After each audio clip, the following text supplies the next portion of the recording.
So ఇక్కడ ఇప్పుడు ఈ ఇంద్రియ నిగ్రహ విషయానికి వచ్చేసరికి ఆహారం తీసుకోకపోవడం వల్ల జిహ్వ యొక్క చంచలత్వం తగ్గుతుందే తప్పితే విషయ వాసనలన్నవి పోవు.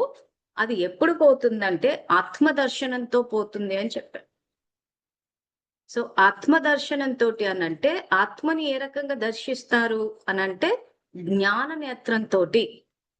సాంఖ్య యోగం అంటే జ్ఞానం ఆధారంగా తెలుసుకోవడం. సో జ్ఞానం ఆధారంగా తెలుసుకుంటే నేనెవరిని? నేను ఆత్మని. సో ఆత్మ యొక్క క్వాలిటీస్ ఏంటి? స్వధర్మం ఏంటి? శాంతి, ప్రేమ, పవిత్రత, జ్ఞానం, సుఖము, ఆనందము, శక్తి. ఈ 7 గుణాలు. సతో ప్రధాన స్థితి అని ఉంటది భగవద్గీతలో. రజో తమో రజో సతోల సతో స్థితి అంటే దీన్నే అంటారు. సో ఇప్పుడు ఈ పాయింట్ మీకు అర్థం కావడానికి అంటే మనము ఆధ్యాత్మికంగా ఉన్నతి సాధించి ఒక సంపూర్ణ స్థితికి చేరాలంటే ఆహారం మీద ఫోకస్ పెట్టాలా? స్థూలమైన ఆహారం మీద, లేదా ఆత్మకి ఇచ్చే శక్తిశాలి సంకల్పాలు ఏవైతే ఉన్నాయో వాటి మీద ఫోకస్ పెట్టాలా? ఈరోజు స్థూలమైన ఆహారము విషయానికి వచ్చేసరికి బయట తినకూడదు, అశుభ్రత ఎక్కువ ఉంటుంది. హోటల్స్ ఎట్లా ఉంటది మధ్య అంతా యూట్యూబ్లలో వస్తూనే ఉంది. సో మనం ఇంట్లో వండుకున్నది తింటే ఆరోగ్యంగా ఉంటారని వింటూ ఉంటారు. సేమ్ అదే లాజిక్ ఇక్కడ వర్తిస్తుంది. సో బయట నుంచి మొత్తం అంతా బయట మా వ్యక్తుల్లో ఉన్న ద్వేషాన్ని, కోపాన్ని, ఆవేశాన్ని, లోభాన్ని, అహంకారాన్ని అన్నిటినీ తీసేసుకుంటున్నాం. ఏ రకంగా తీసేసుకుంటున్నాము? వాళ్ళు ఇవ్వటం లేదు మనకి.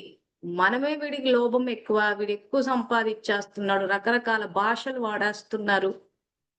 ఆవేశం వస్తే ఆవేశాన్ని చూసి మనము ఆవేశం తెచ్చుకుంటున్నాం. వాళ్ళ కోపంతో మాట్లాడితే మన వాయిస్ వినిపించాలని చెప్పి ఇంకా గట్టిగా మాట్లాడుతున్నాం.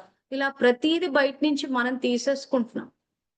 కాబట్టి ఆత్మశక్తిని కోల్పోయింది. సో ఆత్మశక్తిని కోల్పోయింది కాబట్టే విద్యార్థులకు అర్థం కావాలని జ్ఞానసాగరుడైన శివ పరమాత్మ తాబేలు ఎగ్జాంపుల్ పెట్టి చూపిస్తున్నారంటే ఇంద్రియం తాబేలు తన అవయవాలను ఏ రకంగా అయితే ముడుచుకుంటుందో ఆ రకంగా మనం కూడా పరిస్థితులు వచ్చినప్పుడు ముడుచుకుని ఆత్మాన స్థితిలో అంటే నేను ఆత్మని శాంతి స్వరూపాన్ని అన్నప్పుడు వర్తమానంలోకి వస్తుంది. మీరు చాలా చోట్ల వినే ఉంటారు, గడిచిపోయిన గతం గురించి ఆలోచించొద్దు, దుఃఖం వేస్తుంది. భవిష్యత్తు గురించి ఆలోచిస్తే భయం వేస్తుంది. వర్తమానంలో జీవించండి అంటారు. సో వర్తమానంలో జీవించాలంటే ఏం చేయాలి? ఆత్మాన స్థితిలో ఉండడం అంటే నేను ఆత్మని శాంతి స్వరూపాన్ని అన్న సంకల్పం చెయ్యాలి.